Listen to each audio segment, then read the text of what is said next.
এদেরকে বলি, অন্তর্বর্তীকালীন সরকারকে, আপনারা রাষ্ট্রপতিকে এত যদি খারাপ হয় সরিয়ে দেন, তার কাছে শপথ নিলেন কেন? এটা তো বৈপ্লবিক সরকার বলেন।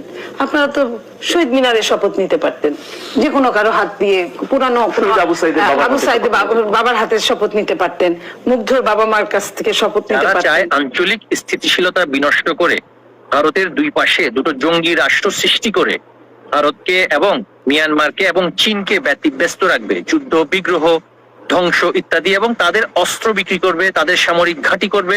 এই যে একটা নব্য সাম্রাজ্যবাদী গোষ্ঠী, তাদের দাবি দাওয়ার প্রতি মাথা নত না করে দেশের জনগণের জন্য কাজ করার যেই রাজনীতিবিদ, যেই ব্যক্তিটা করে যাচ্ছেন, তার নাম শেখ হাসিনা। সুতরাং স্বাভাবিকভাবে তাদের টার্গেটটাই হবে তিনি।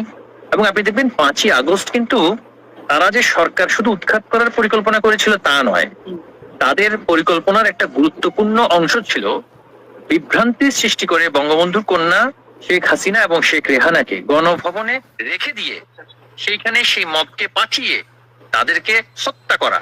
দেখুন, আমাদের কাছে তথ্য আছে, অনেকগুলো সংস্থা কর্তৃক, এমনকি বাহিনী কর্তৃক তাদেরকে আশ্বস্ত করা হলো যে পরিস্থিতি খুব কিছুক্ষণের মধ্যে নিয়ন্ত্রণে চলে আসবে, আপনারা গণভবনে অবস্থান করুন।